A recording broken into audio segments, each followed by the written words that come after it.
Hi viewers, ఈరోజు నేను మీ ముందుకు ఎందుకు వచ్చాను తెలుసా?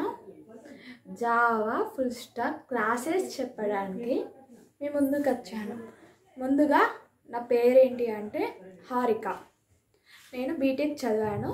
సో నేను జావా ఫుల్ స్టాక్ చెప్పడానికి మీ ముందుకు వచ్చాను.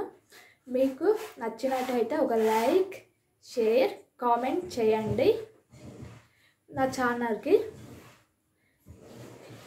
ఇప్పుడు just introduction Java full stock గురించి జస్ట్ చిన్నగా ఇంట్రొడక్షన్ చెప్తాను. తర్వాత మీకు నచ్చితే నెక్స్ట్ క్లాసెస్ నుంచి నేను మంచిగా టాపిక్స్ మెల్లమెల్లిగా స్టార్ట్ చేస్తాను. ఇప్పుడు జావా అంటే ఏంటి? Java is a high level programming language. అంటే జావా ప్రతి ఒక్క వాటికి ఇది ఎప్పుడు హై అనే ఉంటుంది అన్నట్టు జావా. సో ఆ జావాలో రెండు ఉంటాయి. ఏంటి తెలుసా? ఫ్రంట్ ఎండ్ ఒకటి, బ్యాక్ ఎండ్ ఒకటి. ఆ ఫ్రంట్ ఎండ్ ఏంటి అంటే HTML, CSS, జావా స్క్రిప్ట్. ఇవి మూడు ఉంటాయి ఇందులో ఫ్రంట్ ఎండ్లో.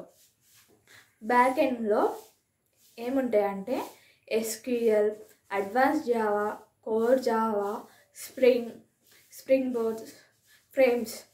ఇవి బ్యాక్ ఎండ్లో ఉంటాయి. అంటే ఫ్రంట్ ఎండ్లో ఓన్లీ మన వెబ్సైట్స్ ఉంటాయి కదా, ఆ వెబ్సైట్స్ మాత్రమే మనం దాన్ని ఫ్రంట్ ఎండ్ అంటాం. ఇప్పుడు గూగుల్ ఉంది, ఆ గూగుల్లో మనం జస్ట్ మనకు ముందు ఏముంటుంది, సెర్చ్ బార్ ఉంటుంది, మనం టైపింగ్ చేయొచ్చు. సో అన్నీ వస్తాయి, దాన్ని ఫ్రంట్ ఎండ్ అంటాం. అంటే ఓన్లీ మనకు ఫ్రంట్ పేజే కల్పిస్తుంది. ఆ ఫ్రంట్ పేజ్ ఎట్లా క్రియేట్ అయిందంటే HTML తోటి క్రియేట్ అయింది. దానికి HTMLకి మనం ఇంకేం యాడ్ చేసినామంటే CSS యాడ్ చేసినాం. ఆ CSSకి మనం ఇంకేం యాడ్ చేసినామంటే జావా స్క్రిప్ట్ యాడ్ చేసినాం. ఈ మూడు కలిపితేనే మనకి వెబ్ పేజ్ అనేది డెవలప్ అవుతుంది. ఈ మూడు లేకపోతే ఈ వెబ్ పేజ్ అనేది డెవలప్ కాదు. ఫస్ట్ HTML ఏంటో చూద్దాం నెక్స్ట్ క్లాస్లో. జావా స్క్రిప్ట్ కూడా చూద్దాం నెక్స్ట్ క్లాస్లో. CSS చూద్దాం. నేను ఇప్పుడు జస్ట్ ఇంట్రొడక్షన్ మాత్రమే చెప్తున్నాను. ఇంకా ఈ SQL బ్యాక్ ఎండ్ వచ్చేసరికి ఏంటది, ఫ్రంట్ ఎండ్లో లోపల అంటే ఇప్పుడు బ్యాక్ ఎండ్ అంటే ఎట్లా చెప్పాలి, ఒక ఐటెం ఉంది, దానికి మన కష్టపడింది అంటే ప్రోగ్రామింగ్ చేసింది మొత్తం మనకి ఫ్రంట్ ఎండ్లో కనిపిస్తుంది అన్నట్టు. ఏదైతే మనం ప్రోగ్రామింగ్ చేస్తామో, ఇప్పుడు ఏంటి వెబ్ పేజ్ ఉంది, వెబ్ పేజ్ డిజైన్ చేయడానికి దాని లోపల ఏముంటుంది అంటే బ్యాక్ ఎండ్ అనేది ఉంటుంది. ఇక బ్యాక్ ఎండ్ అంటే SQL, core Java, advance Java ఇవన్నీ ఉంటాయి. కాకపోతే మనకి ఏది కావాలో అది చూసుకోవచ్చు. ఇది జావా ఫుల్ స్టాక్. HTML అంటే hyper text markup language. CSS stands for cascading style sheet. ఇది ఫుల్ ఫామ్. దానికి CSSకి. ఇప్పుడు SQLకి ఇది ఫ్రంట్ ఎండ్. ఇంకొకటి జావా స్క్రిప్ట్, ఇది ఫ్రంట్ ఎండ్ మొత్తం. బ్యాక్ SQL అంటే స్ట్రక్చర్డ్ క్వెరీ లాంగ్వేజ్, ఇది ఫుల్ ఫామ్. ఇంకా core Java, advance Java, spring frameworks, ఇవి బ్యాక్ ఎండ్ సంబంధించింది. ఇప్పుడు ఏం చెప్తా అంటే Java is a high level programming language. అదొకటి లాంగ్వేజ్ అంటే అది ఒక కంప్యూటర్కి మాత్రమే అర్థమవుతుంది.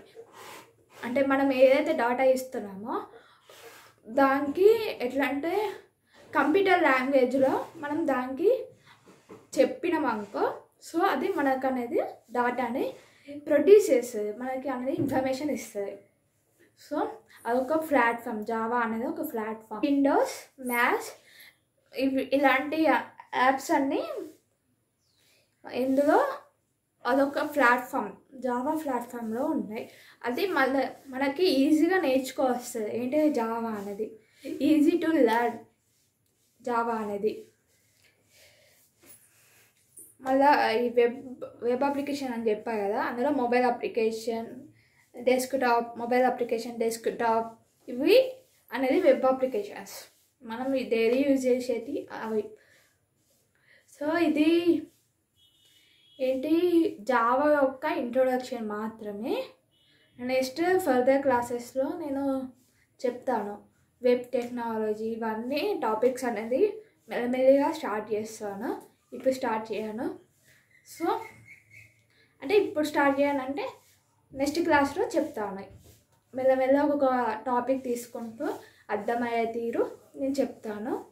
మీకు ఈ వీడియో నచ్చినట్టయితే like, share, comment and subscribe to my channel QH life style.